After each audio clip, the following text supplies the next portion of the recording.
Hello, I'm Xavier Rogers here with local author Tom Cirignano, author of The Constant Outsider and 67 Cents, Creation of a Killer. Nice to have you with us tonight. Thanks for inviting me, Xavier. No problem.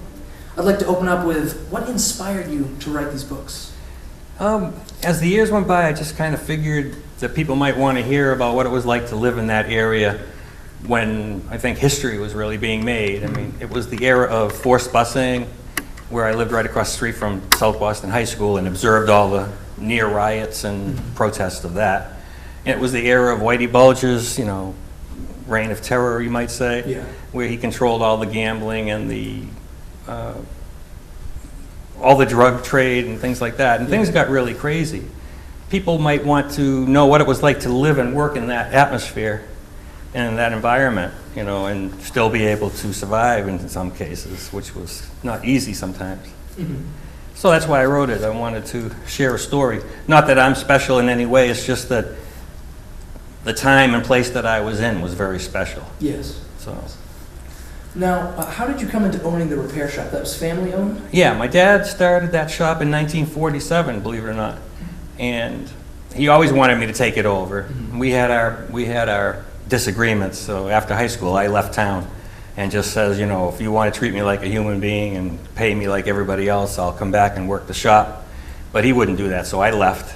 And after 3 or 4 months, he agreed to my terms that, if I'm going to work there, I want to get paid like everybody else. And so I took it over eventually, and he retired. So it was nice. Yeah, so he was happy. Now, the question that I'm assuming everyone wants to know, did you have any run-ins with Whitey Bulger when you were in the area? I had a run-in with Whitey Bulger without even knowing it. It was during the gas shortage of 1974 or 5 when OPEC shut off the oil supply to the United States. That's the Organization of Oil Producing Nations or whatever. And one day this guy pulls in a big Cadillac or a Buick or an Oldsmobile. I don't remember what kind of car it was because I had other things to concentrate on. And he demands a full tank. Well, I had a $2 limit sign up on my gas station. People that live through this, they know what I'm talking about. Stations would do anything to keep the crowds from forming at their station. For context, how much was $2 back then? How many gallons? Oh, God, you could get 4 or 5 gallons of gas. Yeah. And then all of a sudden, after the shortage that the gas companies created, I thought, it was like 87 cents a gallon, which we'd love to have today. Yeah. But anyway, this guy pulls in, and I had the $2 limit sign up, trying to save gas for my commercial accounts. We only had 600 gallons a day to sell. And he says, fill it up. And I says to the guy, hey, can't you read the sign? It's $2 limit. And all at once, he just pulled out a gun, and he just stuck it in my face like this. He says, I said fill it up, right? So what are you going to do? I said, okay, hold on, fine. And I just so happened to have an armed guard in my office that day, a guy that had heard about a shooting at a local gas station over gasoline. And he says, Tom, he says, I'll watch over you while you're pumping gas because it's getting pretty dangerous. And I says, thank you. Well, the first day he was there guarding me, the guy pulls a gun on me. And if you can see the way the shop is set up, the pumps are only 10 feet away from the front door of the gas station office. So while Whitey's got the gun and he's looking at me toward the back of his car, my office door is right there, 10 feet away. My guy whips the door open, he's got a gun pointed at Whitey's head. Of course, we didn't know who it was. Yeah. That's the whole thing. So we had Whitey Bulger as a guest that day, and I had no idea until I saw a mugshot pop up on the news. I said, oh my God, that was the guy. He drove away in a rage when he saw the guy with the gun, and that was the end of it. Soon after that, my pumps got destroyed. Somebody came back in the middle of the night, and they smashed into one of the gas pumps, and I thought it was an accident. They went around the block and came back and smashed into the other one, so then we knew it wasn't an accident. So I'm just assuming that it might have been to do with that incident of refusing Whitey gas. Wow. But not many people got him, had an occasion where Whitey Bulger pointed a gun at them and they actually lived to tell about it. Yeah. So. Now, in your book, The Constant Outsider, you talk about your experiences in South Boston and realistically what happened to you. It's autobiographical, covers that. But in 67 Cents Creation of Killer, you follow a character, Nick, who makes all the wrong decisions. Right. And it's like he's a character that kind of follows if you had made all those wrong decisions, right? Now, what kept you from making those decisions when you were in South Boston? I had wonderful parents, I have to be honest with you. My dad was born in Italy. His name was Vito. My mother was Eleanor. And they were strict Catholics. I was brought up in a Catholic family. Right and wrong was the big thing in our family. My dad never took advantage of any customer. He was always as honest as could be. And I grew up in that atmosphere. And when opportunities popped up where I could get involved with these mobsters, I mean, basically, they wanted me to start stripping cars from out of state, New York City, New York State. They would bring cars in and tell me to do this and that. And unsuspectingly, I did a few jobs for them. And then I realized this is not their aunt's car or their uncle's car like they're telling me. They're just stealing these cars. And they're making me change the tires to a bunch of Baldies and strip the radios out. My conscience, took over and said, no, you don't want to do that. So in the book, I explain how I got out of that situation. By using a friend that was a police officer. Had him stake out my place, and these guys, he didn't know why he was staking it out. He just did it as a favor for me. They also approached me on, wanting to store hot vehicles, hijack trucks, and they offered me big money to do it. And I said no, because I knew that my dad would never do that. I mean, it might sound corny, but that's the reason I didn't do it. Yeah. It makes sense. I mean, who wants to really break the law? I mean, I could just imagine my folks sitting home at night and all of a sudden the news comes on and some gas station in South Boston got busted for stripping, stolen cars, and their son is on the news. I couldn't live, I wouldn't be able to live with that. So. Yeah. So why did you move? When did you move? And did anything in particular cause you to move out of South Boston? Yeah, well, I've always suffered with a bad back, so I've always had the tendency to think maybe I should get out of that business of being a mechanic. But that's not really what made me sell the place. Things in the 1980s were getting crazy, and this is what you're going to be learning a lot about in June when Whitey Bulger's trial starts. You're going to realize, oh, this is why Tom left Southie. I mean, a lot of the people on the witness list are friends of mine that I really grew fond of. But they started dropping like flies. I mean, people were getting shot and killed. I mean, I would talk to a guy in the morning, and then I was supposed to meet him for a beer at night and find out, well, he got murdered while he was waiting for me. And, I could tell you some really crazy stories.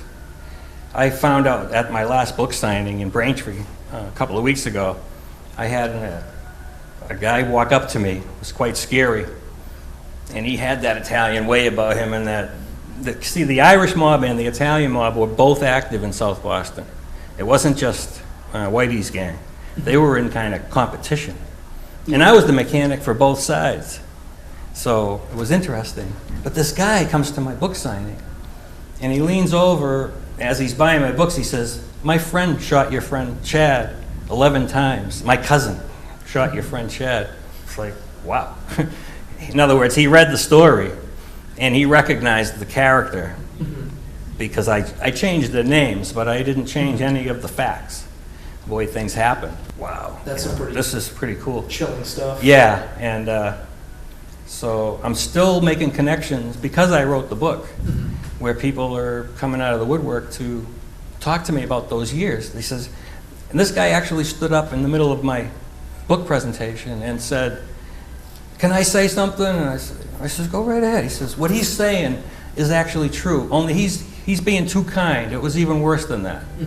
I had no idea who this guy was until he leaned over the table and told me,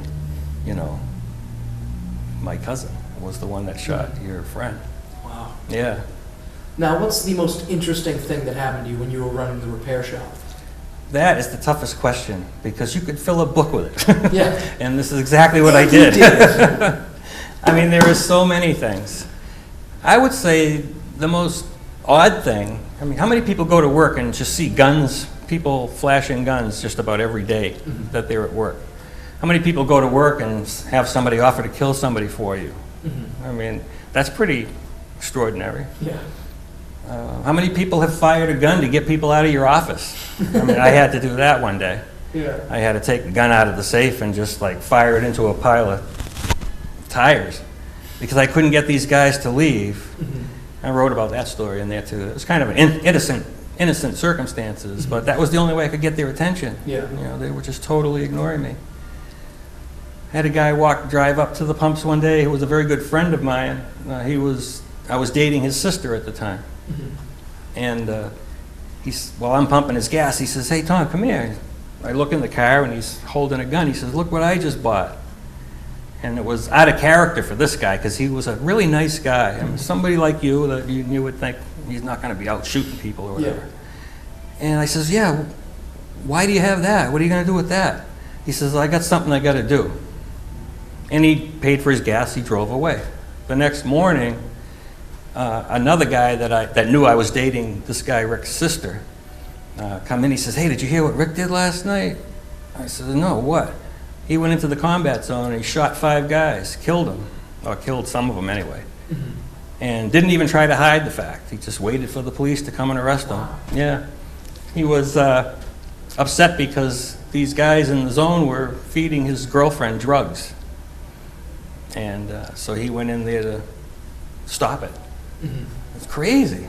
It's sort of crazy like what's going on in Boston right now. Yeah. You look at people and you say, that guy would never be violent, but you don't know what's going on in somebody's head. Exactly. Yeah. So what's life like for you now that you've left that scene and you've been out of there for some years now?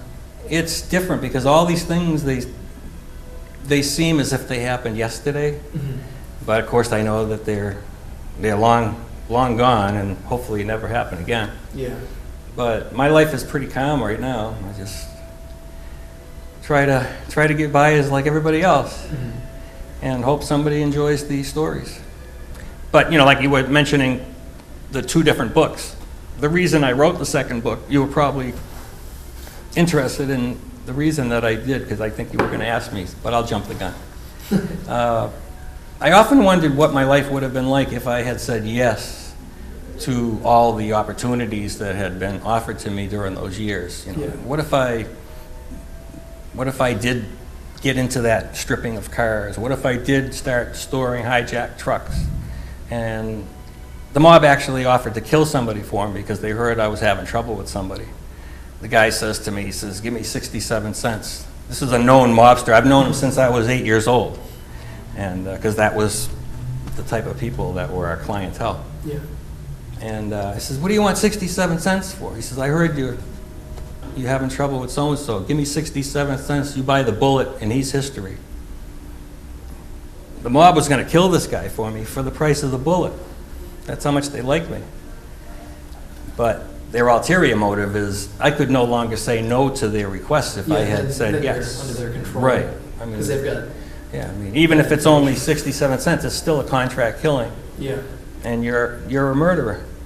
So, but in 67 cents, I decide to say yes to all of those opportunities that came upon me, just to see where my life would have gone.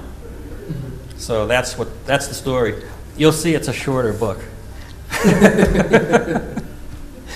Now, finally, where can people find out more about these books and purchase them?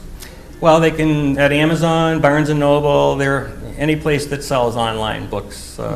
Or your local bookstores here in Lakeville have them, some Taunton bookstores, and libraries, of course, have them.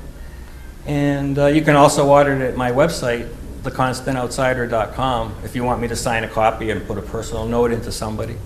I'd be happy to do that, and I'll mail it to you, or drop it, we can meet, and I'll sign it personally for you. That's amazing. Yeah. So in closing, is there anything you'd like to say? Anything you'd like to let the viewers know? Yeah, don't ever open up a gas station in South Boston in the 1980s. But yeah, I'm just dying for this trial to start because I was shocked when they had blurted the witness list on the screen on one of these news stations, and I looked and I said, "Oh my God." Very familiar names, guys that I used to go out drinking with and do business with. They had shops too, some of them. But I'm just dying for that trial. We'll have to have you back when the trial starts. Oh yeah. Thank you very much. Thank your you time. for inviting me. It's been a pleasure. Yeah.